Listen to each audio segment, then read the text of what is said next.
my folks, diagnosed with a bad case of that proper upbringing, and never took the time to fall in line or follow or swallow the thoughts of the recognized committees who lurk throughout your city, your hood, your town. No matter which type you're from, the same type of people try to hold you down just because you tailor-made for bigger and better things. Never missed a chance to move ahead of things. And what does it bring?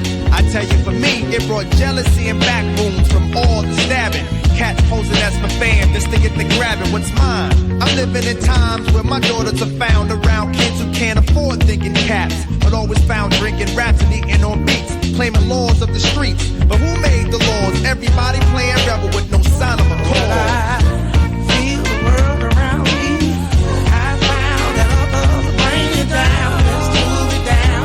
You got to make up your mind where you wanna go with the lie, with the lie. So there's something I've been noticing coming from the right, which previously had come from the left, and that is believe the government narrative or you're a conspiracy theorist. The assassination of Charlie Kirk is one of these hot button issues. If you question it, you are a conspiracy theorist. And my question on this is, why are we so quick to believe the government narrative when there's so many plot holes and things are not adding up? I believe it is our obligation when things are not adding up to question the government narrative. In fact, the fact of the matter is, when it comes to Tyler Robinson and him being the shooter of Charlie Kirk, sure, is it possible that he's the killer of Charlie Kirk? Sure. But the information that the government has given us so far doesn't really line up. There's a lot of plot holes. There's a lot of missing information. Of course, we just had and are still towards, hopefully, the closing days of the largest loss of life event in the history of the United States of America, which is the opioid epidemic and the total number of fatal drug overdoses we've had in the last 15 years.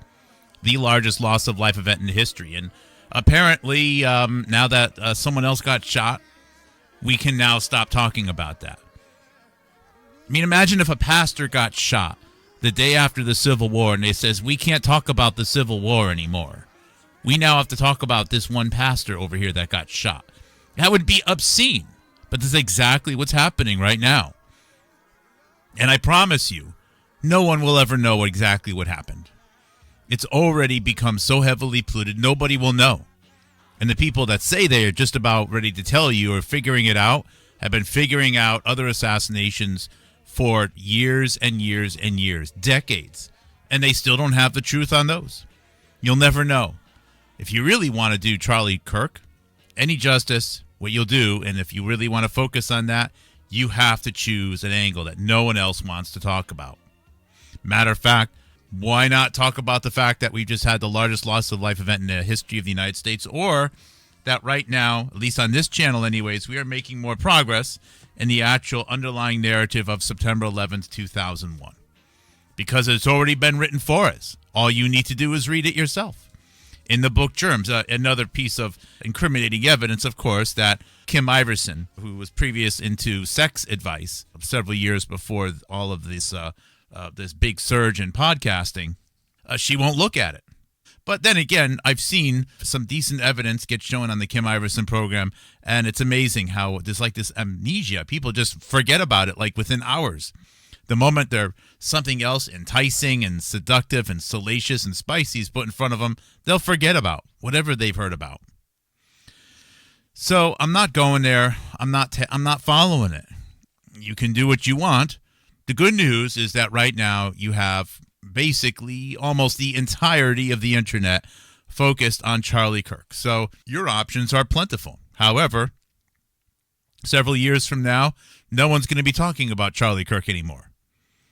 People will still be trying to figure out, though, what happened with COVID-19, and people are still going to be trying to figure out what happened with September 11th, and people are still going to be trying to understand how the Human Genome Project and taking over control of the evolution of the human species right now is the top-level agenda in all national security meetings worldwide. That's the truth.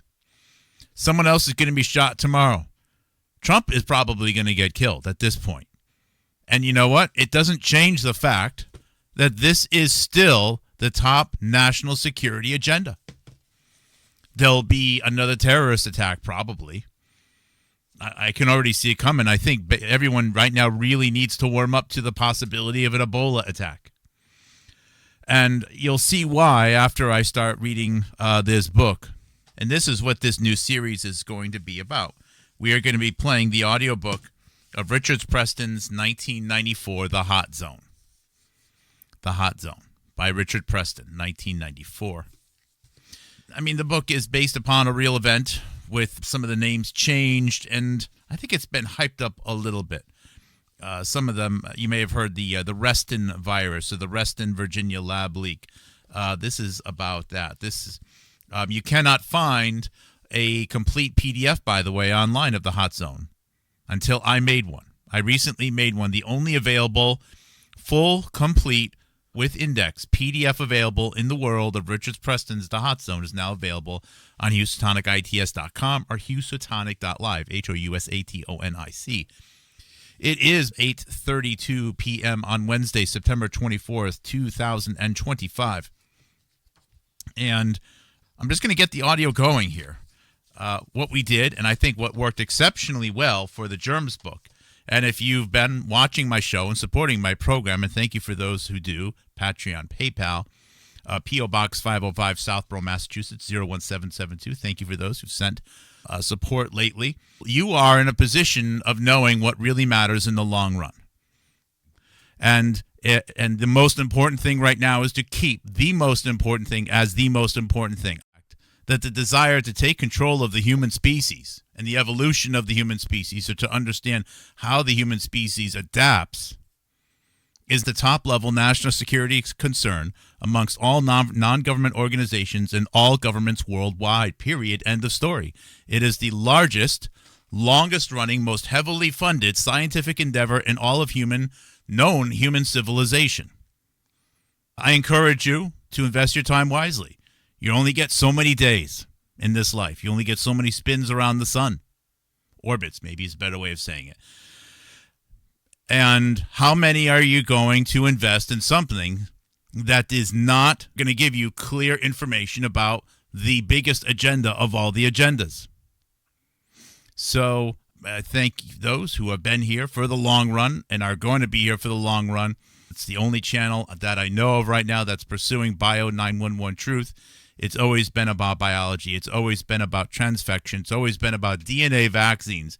It's always been about using people without their knowledge or without their consent to be effectively be experimental test animals, and to participate and to provide data and to help advance the knowledge of how to take control of the evolution of the human species, or at the very least know how to have the knowledge to harness our abilities to adapt to whatever the environmental conditions are, to optimize life, to optimize humans, and so on and so forth. Let me get this fired up here. We are going to have the text on the screen as we play the Audible book, because we want to see how much is missing. Remember, the most censored Amazon Audible book ever, it just happens to be the most important book ever to understanding September 11th, 2001, which is Judith Miller's Germs, released September 9th, 2001. By the way, this song here by We Are De La Soul. This is dedicated to all my folks diagnosed with a bad case of that proper upbringing and never is actually part of the soundtrack of a movie called Buffalo Soldiers. This is an interesting concept to roll out here. Now, I know that the Hot Zone was 1994, but the movie Buffalo Soldiers... Movies that had horrible test screenings part 16. There's a good reason if you've never heard of the movie Buffalo Soldiers before. It's a war comedy that satirizes the U.S. military, and Miramax just so happened to pick it up on September 10th, 2001. Miramax was rightfully fretful of releasing a movie that kind of makes fun of the military during that time, and test screenings proved this to be correct. Even though the film is based on a true story, some in the test audience thought that this wasn't the time for this kind of... Isn't that interesting? So, Joaquin Phoenix, he was the star of this movie called Buffalo Soldiers. It also stars Ed Harris and Anna Paquin. That was about making fun of the U.S. Army, specifically, and how they're a bunch of losers who make drugs. That's what the movie Buffalo Soldiers is about. Now, there's a lot of upsetting things about the movie, but Hollywood is Hollywood, right? The reality is that the music, the soundtrack for the movie is actually pretty awesome.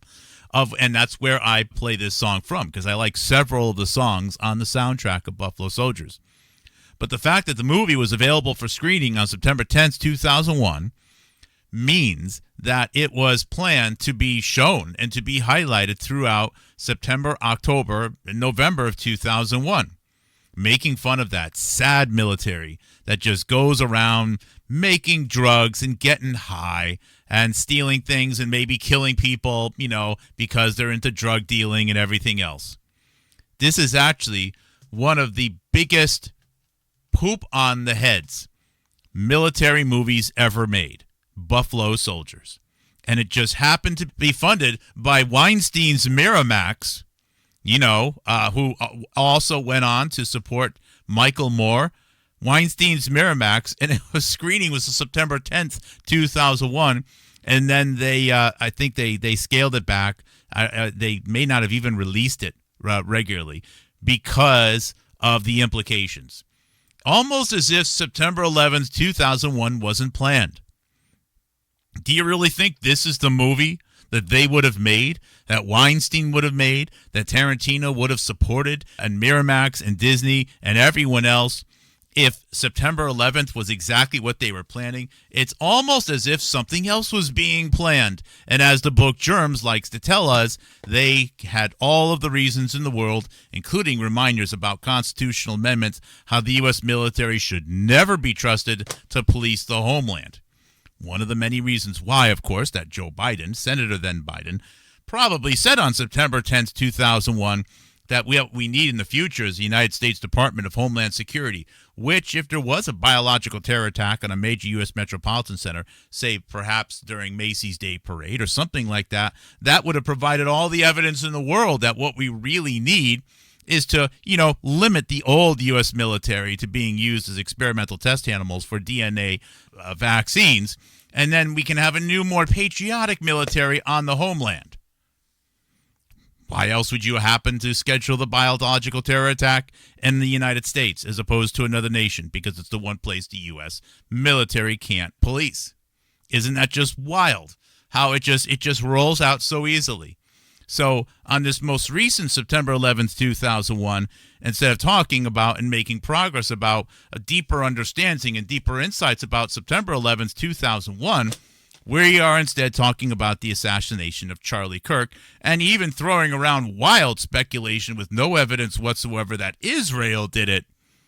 Again, trying to muddy the waters about what actually happened on September 11th, 2001. Sometimes I choose these songs strategically. There's a lot of things going through my head when I pick these individual songs. It's not just the fact that they're cool, I'm cool, and you're cool for listening to this program. Let me get the Hot Zone soundtrack fired up. Just listen to the words. Same type of people that hold you down. And what does it bring? I tell you, for me, it brought jealousy and back rooms from all the stabbing. Cats posing as my fam just to get the grabbing what's mine. I'm living in times where my daughters are found around kids who can't afford thinking caps, but always found drinking raps and eating on beats. And I've been blessed to reign supreme over nearly every dream I had, and I made it come true. This is Audible. I'm a perfect man, and I'm holding the clue to perfection. It doesn't seem to matter what direction I look. I find people setting traps, trying to find a goal without having any match. Even friends of mine jumped online just to become my adversary. They felt they were entitled to the dairy I made. They don't come to chill or behave, and they got told. Let's get this going here. Recorded Books presents an unabridged recording of The Hot Zone by Richard Preston, narrated by Richard Davidson. This book is copyrighted 1994 by Richard M. Preston. This recording is copyrighted 1995 by Recorded Books. Richard Preston opens his book with this note to the reader. This book is non-fiction. The story is true, and the people are real. I have occasionally changed the names of characters, including Charles Monet and Peter Cardinal. When I have changed a name, I state so in the text. The dialogue is reconstructed from the recollections of the participants. At certain moments in the story, I describe the stream of a person's thoughts. In such instances, I am basing my narrative on interviews with the subjects in which they have recalled their thoughts, often repeatedly, followed by fact-checking sessions in which the subjects confirm their recollections. If you ask a person, "What were you thinking?" you may get an answer that is richer and more revealing of the human condition than any stream of thoughts a novelist could invent. I try to see through people's faces into their minds, and listen through their words into their lives. And what I find there is beyond imagining. And now, the Hot Zone. Part 1. The Shadow of Mount Elgon. Something in the Forest. 1980, New Year's Day. Charles Monet was a loner. He was a Frenchman who lived by himself in a little wooden bungalow on the private lands of the Nzoia Sugar Factory, a plantation in western Kenya that spread along the Nzoia River within sight of Mount Elgon, a huge, solitary, extinct volcano that rises to a height of 14,000 feet near the edge of the Rift Valley. Monet's history is a little obscure. As with so many expatriates who end up in Africa, it's not clear what brought him there. Perhaps he'd been in some kind of trouble in France, or perhaps he'd been drawn to Kenya by the beauty of the country. He was an amateur naturalist, fond of birds and animals, but not of humanity in general. He was 56 years old, of medium height and medium build, with smooth, straight brown hair, a good-looking man. It seems that his only close friends were women who lived in towns around the mountain, yet even they could not recall much about him for the doctors who investigated his death. His job was to take care of the sugar factory's water-pumping machinery, which drew water from the Nzoia River and delivered it to many miles of sugarcane fields. They say that he spent most of his day inside the pump house by the river, as if it pleased him to watch and listen to machines doing their work. So often in a case like this, it's hard to pin down the details. The doctors remember the clinical signs because no one who has seen the effects of a biosafety level 4 hot agent on a human being can ever forget them. But the effects pile up, one after the other, until they obliterate the person beneath them. The case of Charles Monet emerges in a cold geometry of clinical fact, mixed with flashes of horror so brilliant and disturbing that we draw back and blink, as if we're staring into a discolored alien sun. Monet came into the country in the summer of 1979, around the time that the human immunodeficiency virus, or HIV, which causes AIDS, made a final breakout from the rainforests of Central Africa and began its long burn through the human race. AIDS had already fallen like a shadow over the population, although no one yet knew it existed. It had been spreading quietly along the Kinshasa Highway, a transcontinental road that wanders across Africa from east to west and passes along the shores of Lake Victoria, within sight of Mount Elgon. HIV is a highly lethal but not very infective biosafety level 2 agent. It doesn't travel easily from person to person, and it does not travel through the air. You don't need to wear a biological spacesuit while handling blood infected with HIV. Monet worked hard in the pump house during the week, and on his weekends and holidays, he would visit forested areas near the sugar factory. He would bring food with him, and he would scatter it around and watch while birds and animals ate it. He could sit in perfect stillness while he observed an animal. People who knew him recalled that he was affectionate with wild monkeys, that he had a special way with them. They said that he would sit holding a piece of food while a monkey approached him, and the animal would eat from his hand. In the evenings, he kept to himself in his bungalow. He had a housekeeper, a woman named Johnny, who cleaned up and prepared his meals. He was teaching himself how to identify African birds. A colony of weaver birds lived in a tree near his house, and he spent time watching them build and maintain their bag-like nests. They say that one day near Christmas he carried a sick bird into his house, where it died, perhaps in his hands. The bird may have been a weaver bird, no one knows, and it may have died of a level 4 virus, no one knows. He also had a friendship with a crow. It was a pied crow, a black and white bird that people in Africa sometimes make into a pet. This crow was a friendly, intelligent bird that liked to perch on the roof of Monet's bungalow and watch his comings and goings. When the crow was hungry, it would land on the veranda and walk indoors, and Monet would feed it scraps of food from his table. He walked to work every morning through the cane fields, a journey of 2 miles.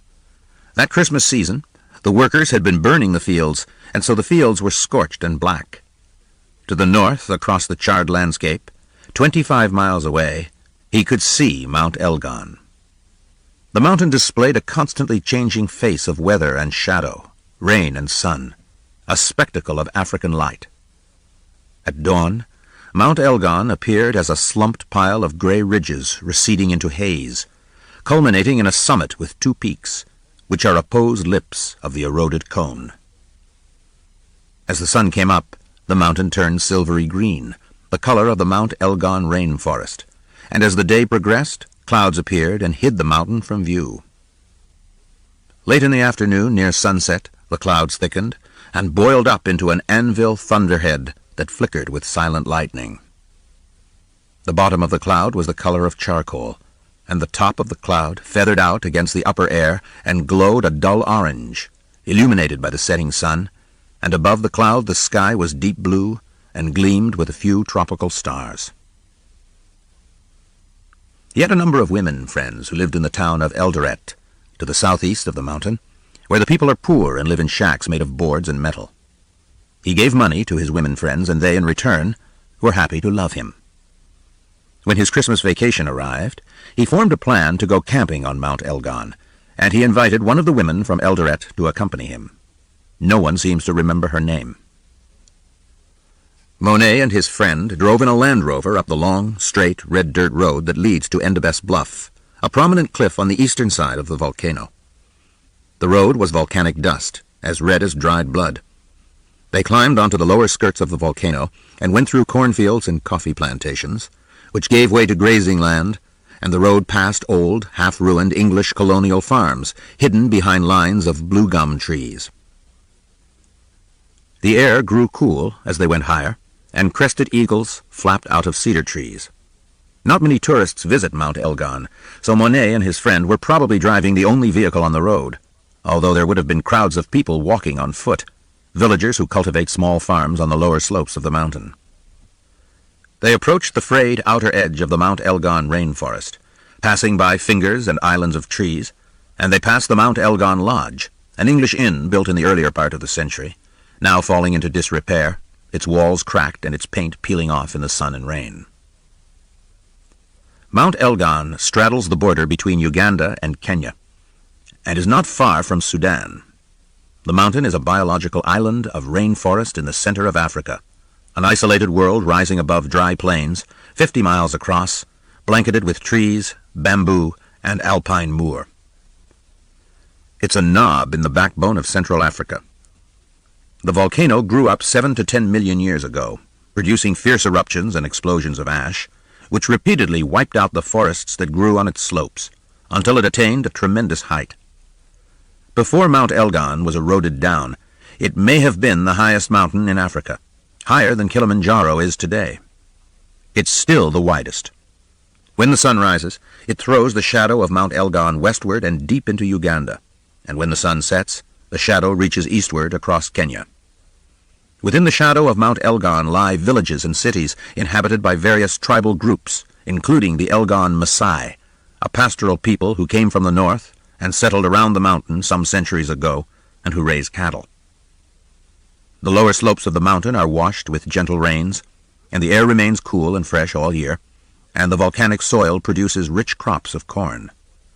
The villages form a ring of human settlement around the volcano, and the ring is steadily closing around the forest on its slopes, a noose that's strangling the wild habitat of the mountain.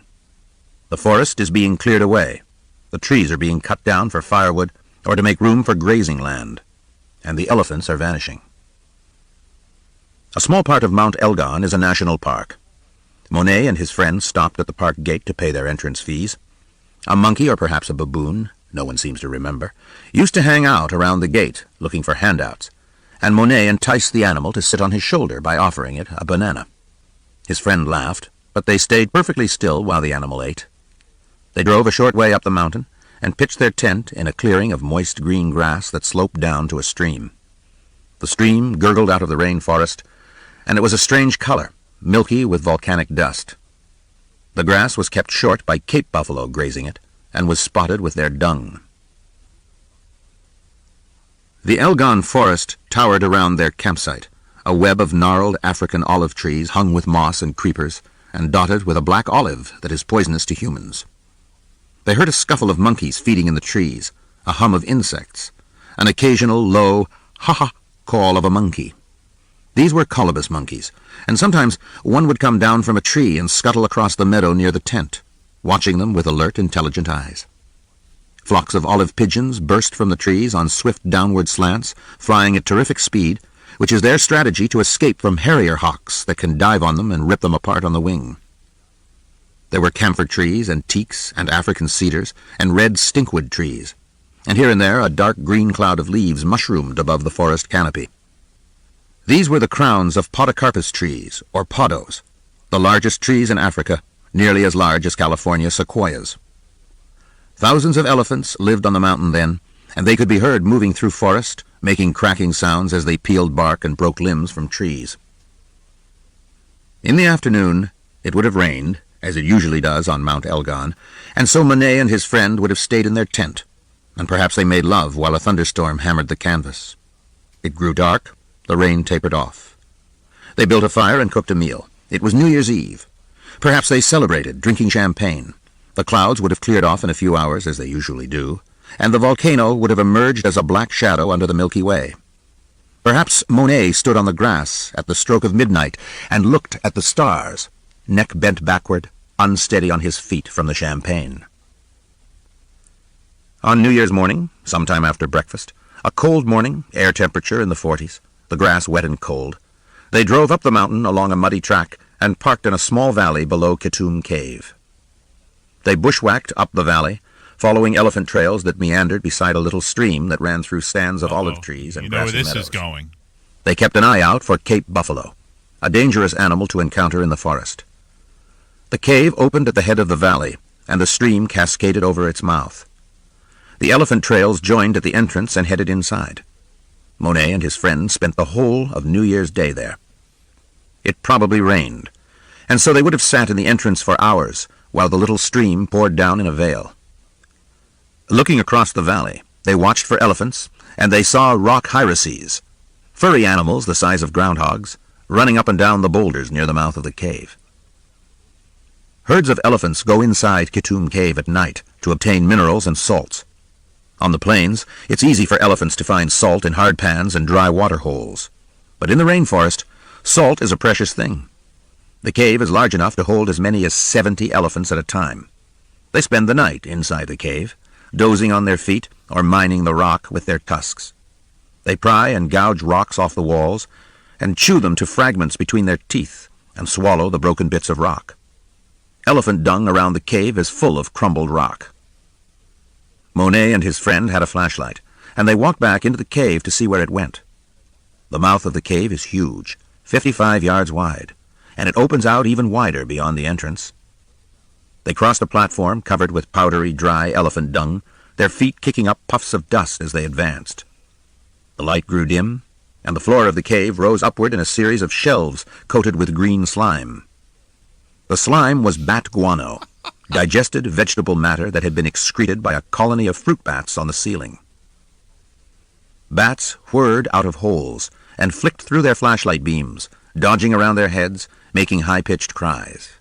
Oh, my God. So we got elephants. We're going to have dead elephants. We have bats, bat guano. And we have a cave. We have, of course, monkeys running around. Of course, there's intercourse involved. There's a volcano. I mean, it's got everything. And, of course, as you can see where this is probably going to go.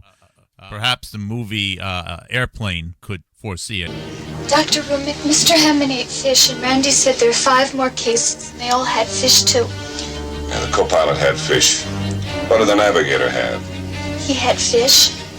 All right. Now we know what we're up against. Every passenger in this plane who had fish for dinner will become violently ill in the next half hour. Just how serious is it, Doctor? Extremely serious. Starts with a slight fever, dryness of the throat. As the virus penetrates the red blood cells, the victim becomes dizzy. He gets to experience an itching, a rash. From there, the poison goes to work on the central nervous system, causing severe muscle spasms, followed by the inevitable drooling. At this point, the entire digestive system collapses, accompanied by uncontrollable flatulence, until finally the poor bastard is reduced to a quivering, wasted piece of jelly. Oh boy, you know where the book is going, so let's just stay on the book for now. Their flashlights disturbed the bats, and more bats woke up. Hundreds of bat eyes, like red jewels, looked down on them from the ceiling of the cave. Waves of bat sound rippled across the ceiling and echoed back and forth, a dry, squeaky sound, like many small doors being opened on dry hinges. Then they saw the most wonderful thing about Kitoom Cave. The cave is a petrified rainforest. Mineralized logs stuck out of the walls and ceiling. They were trunks of rainforest trees turned to stone, teaks, podo trees, evergreens. An eruption of Mount Elgon about 7 million years ago had buried the rainforest in ash, and the logs had been transformed into opal and chert. The logs were surrounded by crystals, white needles of minerals that had grown out of the rock. The crystals were as sharp as hypodermic syringes, and they glittered in the beams of the flashlights. Monet and his friend wandered through the cave, shining their lights on the petrified rainforest. Did he run his hands over the stone trees and prick his finger on a crystal? They found petrified bones sticking out of the ceiling and walls. Bones of crocodiles, bones of ancient hippos and ancestors of elephants. There were spiders hanging in webs among the logs. The spiders were eating moths and insects. They came to a gentle rise, where the main chamber widened to more than 100 yards across, wider than the length of a football field. They found a crevice and shined their lights down to the bottom. There was something strange down there, a mass of gray and brownish material. It was the mummified corpses of baby elephants. When elephants walk through the cave at night, they navigate by their sense of touch, probing the floor ahead of them with the tips of their trunks. The babies sometimes fall into the crevice. Monet and his friend continued deeper into the cave, descending a slope until they came to a pillar that seemed to support the roof. The pillar was scored with hatch marks and grooves, the marks of elephant tusks. If the elephants continued to dig away at the base of the pillar, it might eventually collapse, bringing down the roof of Kitoom Cave with it. At the back of the cave, they found another pillar. This one was broken. Over it hung a velvety mass of bats, which had fouled the pillar with black guano, a different kind of guano from the green slime near the mouth of the cave. These bats were insect eaters, and the guano was an ooze of digested insects. Did Monet put his hand in the ooze? Monet's friend dropped out of sight for several years after that trip to Mount Elgon. Then, unexpectedly, she surfaced in a bar in Mombasa. Let's not overlook the fact this book is being published in 1994, meaning it's being written during 1992, possibly, but at least definitely during 1993. Conservatively, 27 years after this book was written, we were told that a naturalist, a virus hunter, a cave explorer named Peter Daszak, who is, by the way, a co-author of the now heroic Andrew Wakefield, regarding gut biome and antibiotics and measles viruses. Isn't that strange how the current hero of MMR vaccines and all this other stuff, he's a total fraud, by the way, Andrew Wakefield, goes all the way back with the cave explorer, virus hunter, Peter Daszak, and also, who's that other guy, the squirmy-looking little fella out of Chicago and San Francisco from Metabiota, Nathan Wolfe, that's right. And their story in 2019 was something about a cave. A couple of people chilling in the cave, probably listening, well, no, it would have been, they could have been listening to some of the songs that eventually wound up on the soundtrack of Buffalo Soldiers. You never know. You never know. dead elephants and spiders crawling all over the place and dead crocodiles and bones, and then there's bats and ooze and green ooze, and that's, I guess, where the source of COVID-19 is. Of course, there's two very possible narratives, and they're so different. One of them is, I guess, something happened in the cave, and it just, one thing led to the next. Someone went to an airport and a kiosk and a wet market, and it surrounded the globe. Or maybe someone went to the cave and then took the sample to a laboratory in China and then messed around with it and then went to the airport or then went to the wet market, and then it spread around the world. Basically exactly the same thing. But the fun doesn't stop there, because this idea of bat guano being the source of a worldwide pandemic, leading to the possibility that we need to totally reorient the rights of individuals to be free, sovereign beings, because we need all hands on deck to figure out how the machinery of life works. Hillary Kaprowski and others were talking about this scenario all the way back in the 1960s about the Future of Man conference. Now, if you were a serious researcher committed to keeping the most important thing as the most important thing, as what you need to do, you would be steady and staying rock steady on this, as opposed to shooting here, there's a shooting there, there's a kidnapping, there's a this, there's a scandal, but look here, look there, look there, look here, look here. If you stay the course, because every day, I promise you, every couple of days, there's going to be another something big somewhere, and Kim Iverson, with an ever-decreasing neckline, is going to be begging you to look at that thing as well. I mean, the story, of course. That's what I was trying to say. And not focus on what matters the most.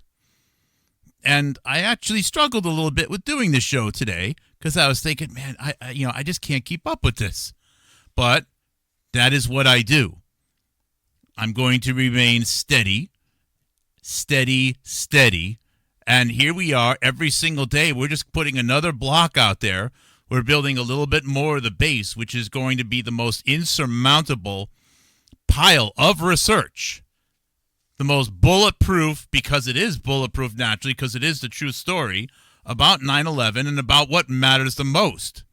The biggest, most extensive, all-encompassing, longest-running, heavily funded scientific endeavor of all of human history is connected to this book, amongst many, many other scientists, movies, publications, and so on that we have reviewed here on this channel. And we'll never touch this again if every day we allow ourselves to get jerked around by the other story of the day. Monet's friend dropped out of sight for several years after that trip to Mount Elgon. Then, unexpectedly, she surfaced in a bar in Mombasa, where she was working as a prostitute. A Kenyan doctor who had investigated the Monet case happened to be drinking a beer in the bar, and he struck up an idle conversation with her and mentioned Monet's name. He was stunned when she said, "I know about that. I come from Western Kenya. I was the woman with Charles Monet." He didn't believe her, but she told him the story in enough detail that he became convinced she was telling the truth. She vanished after that meeting in the bar, lost in the warrens of Mombasa, and by now she has probably died of AIDS. Charles Monet returned to his job at the pump house at the sugar factory. He walked to work each day across the burned cane fields, no doubt admiring the view of Mount Elgon. And when the mountain was buried in clouds, perhaps he could still feel its pull, like the gravity of an invisible planet. Meanwhile, something was making copies of itself inside Monet. A life form had acquired Charles Monet as a host, and it was replicating. The headache begins, typically, on the 7th day after exposure to the agent. On the 7th day after his New Year's visit to Katoom Cave, January 8th, 1980, Monet felt a throbbing pain behind his eyeballs. He decided to stay home from work and went to bed in his bungalow. The headache grew worse. His eyeballs ached, and then his temples began to ache, the pain seeming to circle around inside his head. It wouldn't go away with aspirin, and then he got a severe backache. His housekeeper, Johnny, was still on her Christmas vacation, and he had recently hired a temporary housekeeper. She tried to take care of him, but she really didn't know what to do. Then, on the third day after his headache started, he became nauseated, spiked a fever, and began to vomit. His vomiting grew intense and turned into dry heaves. At the same time, he became strangely passive. His face lost all appearance of life and set itself into an expressionless mask, with the eyeballs fixed, paralytic, and staring. The eyelids were slightly droopy, which gave him a peculiar appearance, as if his eyes were popping out of his head and half closed at the same time. The eyeballs themselves seemed almost frozen in their sockets, and they turned bright red. The skin of his face turned yellowish, with brilliant, star-like, red speckles. He began to look like a zombie. His appearance frightened the temporary housekeeper. She didn't understand the transformation in this man. His personality changed. He became sullen, resentful, angry, and his memory seemed to be blown away. He was not delirious. He could answer questions, although he didn't seem to know exactly where he was. When Monet failed to show up for work, his colleagues began to wonder about him, and eventually they went to his bungalow to see if he was all right. The black and white crow sat on the roof and watched them as they went inside. They looked at Monet and decided that he needed to get to a hospital. Since he was very unwell and no longer able to drive a car, one of his co-workers drove him to a private hospital in the city of Kisumu, on the shore of Lake Victoria. The doctors at the hospital examined Monet and couldn't come up with any explanation for what had happened to his eyes or his face or his mind. Thinking that he might have some kind of bacterial infection, they gave him injections of antibiotics, but the antibiotics had no effect on his illness.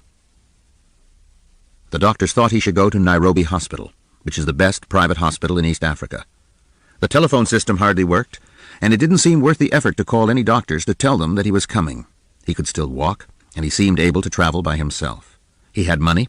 He understood he had to get to Nairobi. They put him in a taxi to the airport, and he boarded a Kenya Airways flight. A hot virus from the rainforest lives within a 24-hour plane flight from every city on Earth. All of the Earth's cities are connected by a web of airline routes. The web is a network. Once a virus hits the net, it can shoot anywhere in a day. Paris, Tokyo, New York, Los Angeles, wherever planes fly. Charles Monet and the life form inside him had entered the net. One thing I wanted to also interject here while we're listening to this. The net. They're talking about the net. They're talking about viruses. They're talking about mutations. I remember in my early days as an engineer where there were suggestions that viruses would be created for computers. And sometimes the viruses would be smart enough to figure out how to spread. And I remember not understanding how that was possible and just being perplexed. But my nature at the time, and unfortunately I still have this embedded within me, I'm not sure it can ever totally change, but to just believe that why would people lie to me about something like that? And I think a lot of people believe that there's these virus writers in Ukraine or Romania or someplace like that, someplace lawless, where they develop these viruses, and viruses just run amok and cause all kinds of havoc and collect data, and then they can charge people ransom. And here's the thing. Having worked so hard to get software to work right and to design software to work right, it's a miracle sometimes that anything ever works at all. That's a bold statement, but it is amazing how many things do work when you consider how many things can go wrong. So the thought that some people are just so brilliant that they can actually write software that just rewrites itself so it spreads around the world more efficiently is absurd, especially without proper resources and quality assurance and the differences between machine types and operating system type and processor types. And it's just absurd. So I bring this up because I suggest that the entire world of computer viruses was created specifically so that people understand the language and they believe that there's a threat of these things which just become smart and mutate and take over and spread everywhere as soon as things are connected. I believe that computer viruses only exist because of the propaganda out there. I'm not talking about the internet where they download things which can just totally screw up your computer and what do they call it? Ransomware. Ransomware is a little bit different. I'm talking about the old days of computer viruses where something gets on a USB drive, then it gets on your computer, and then it rewrites itself, and then it gets on a mainframe somewhere. And they actually promoted this nonsense. It's ludicrous. And here's the thing. The computer types which are most vulnerable to viruses are Microsoft machines. And it is Microsoft which is so entangled with Bill Gates Sr., and the world of genetics.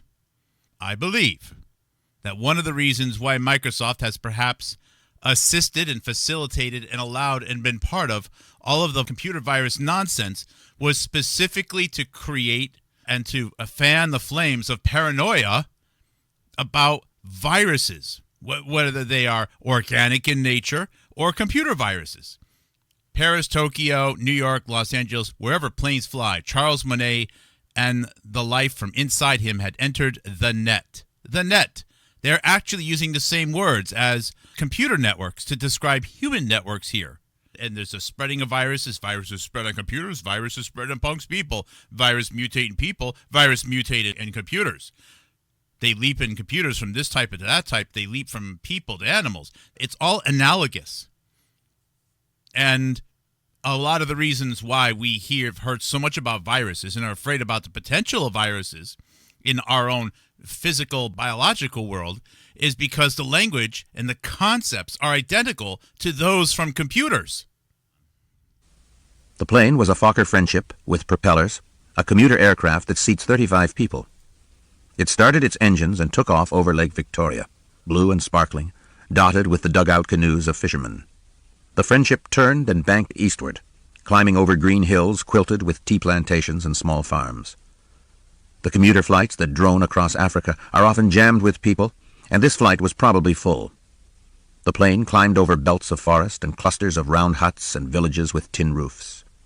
The land suddenly dropped away, going down in shelves and ravines, and changed in color from green to brown. The plane was crossing the eastern Rift Valley. The passengers looked out the windows at the place where the human species was born. They saw specks of huts clustered inside circles of thornbush, with cattle trails radiating from the huts. The propellers moaned, and the Friendship passed through cloud streets, lines of puffy rift clouds, and began to bounce and sway. Monet became airsick. The seats are narrow and jammed together on these commuter airplanes, and you notice everything that's happening inside the cabin. The cabin is tightly closed, and the air recirculates. If there are any smells in the air, you perceive them. You would not have been able to ignore the man who was getting sick. He hunches over in his seat. There's something wrong with him, but you can't tell exactly what's happening. He's holding an air sickness bag over his mouth. He coughs a deep cough and regurgitates something into the bag. The bag swells up. Perhaps he glances around, and then you see that his lips are smeared with something slippery and red, mixed with black specks, as if he's been chewing coffee grounds. His eyes are the color of rubies, and his face is an expressionless mass of bruises. The red spots, which a few days before had started out as star-like speckles, have expanded and merged into huge, spontaneous purple shadows. His whole head is turning black and blue. The muscles of his face droop. The connective tissue in his face is dissolving, and his face appears to hang from the underlying bone, as if the face is detaching itself from the skull. He opens his mouth and gasps into the bag, and the vomiting goes on endlessly. It will not stop, and he keeps bringing up liquid long after his stomach should have been empty. The air sickness bag fills up to the brim with a substance known as vomito negro, or the black vomit. The black vomit is not really black. It's a speckled liquid of two colors, black and red, a stew of tarry granules mixed with fresh red arterial blood. It is hemorrhage, and it smells like a slaughterhouse. The black vomit is loaded with virus.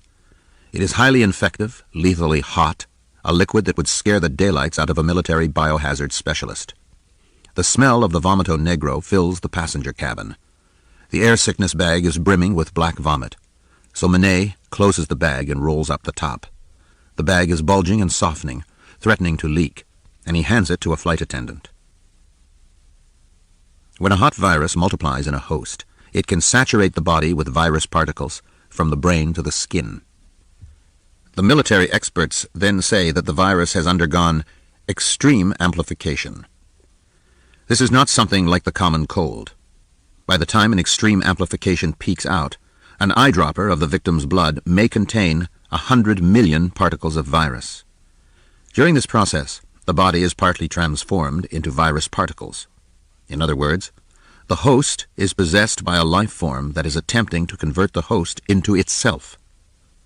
The transformation is not entirely successful, however, and the end result is a great deal of liquefying flesh mixed with virus, a kind of biological accident. Extreme amplification has occurred in Monet, and the sign of it is the black vomit. The amplification is so extreme, the body is just converted into a pile of bloody spike proteins.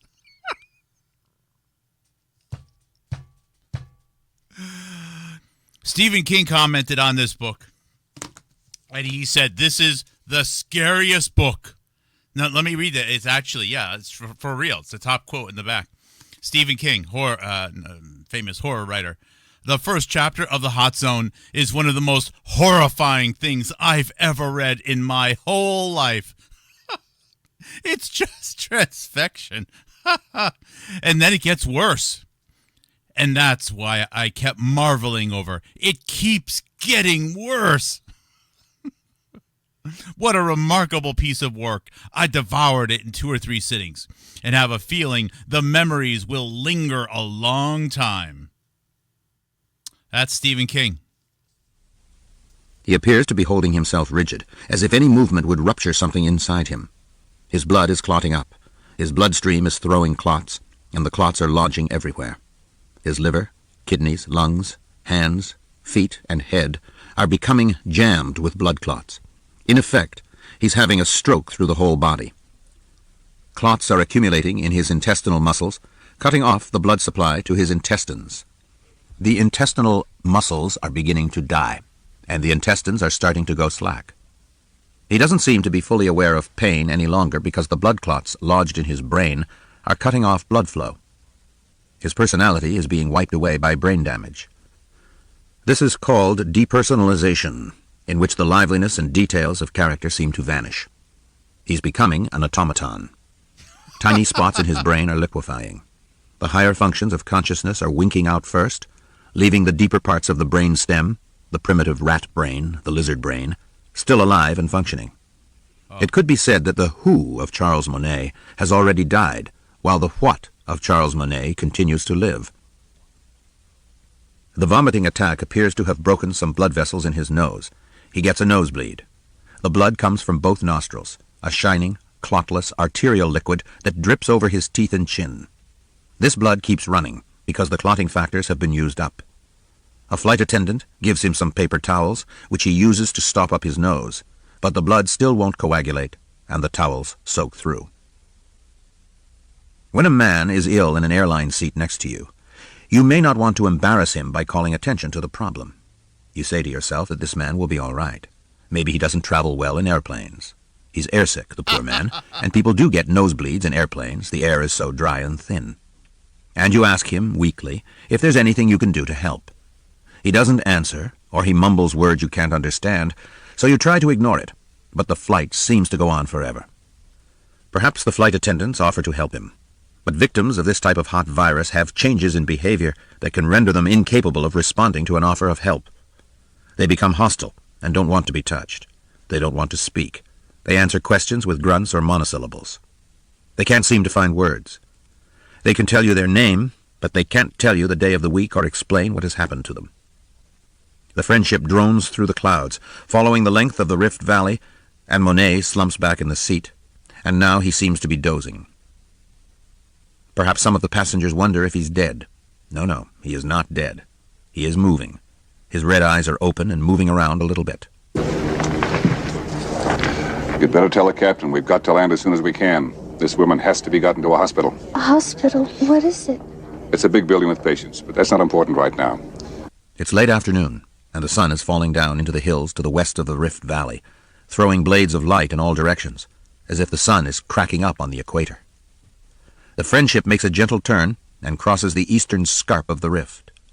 The land rises higher and changes in color from brown to green.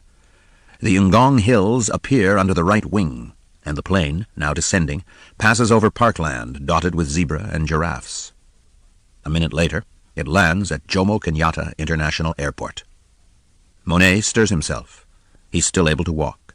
He stands up, dripping. He stumbles down the gangway onto the tarmac. His shirt is a red mess. He carries no luggage. His only luggage is internal, and it's a load of amplified virus. Monet has been transformed into a human virus bomb. He walks slowly into the airport terminal and through the building and out to a curving road where taxis are always parked. The taxi drivers surround him. Taxi! Taxi! Nairobi. Hospital, he mumbles. One of them helps him into a car. Nairobi taxi drivers like to chat with their fares, and this one probably asks if he's sick. The answer should be obvious. Monet's stomach feels a little better now. It is heavy, dull, and bloated, as if he has eaten a meal rather than empty and torn and on fire. The taxi pulls out onto the Uhuru Highway and heads into Nairobi.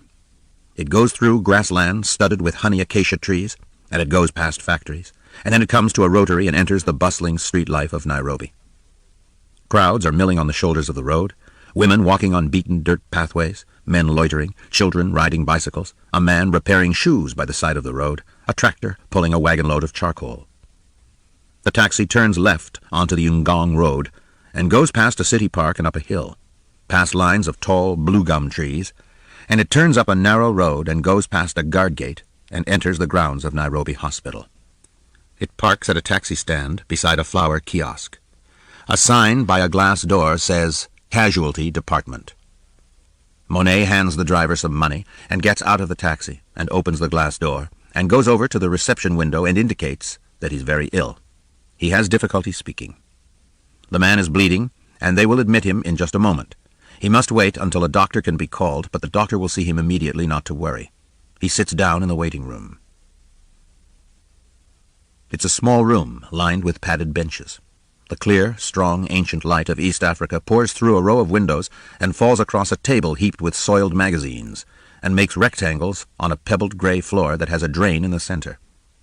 The room smells vaguely of wood smoke and sweat, and it's jammed with bleary-eyed people, Africans and Europeans sitting shoulder to shoulder. There is always someone in casualty who has a cut and is waiting for stitches. People wait patiently, holding a washcloth against the scalp, holding a bandage pressed around a finger, and you may see a spot of blood on the cloth. So Charles Monet is sitting on a bench in casualty, and he doesn't look very much different from anyone else in the room, except for his bruised, expressionless face and his red eyes. A sign on the wall warns patients to watch out for purse thieves, and another sign says, Please maintain silence. Your cooperation will be appreciated. Note, this is a casualty department. Emergency cases will be taken in priority. You may be required to wait for such cases before receiving attention. Monet maintains silence, waiting to receive attention. Suddenly he goes into the last phase. The human virus bomb explodes.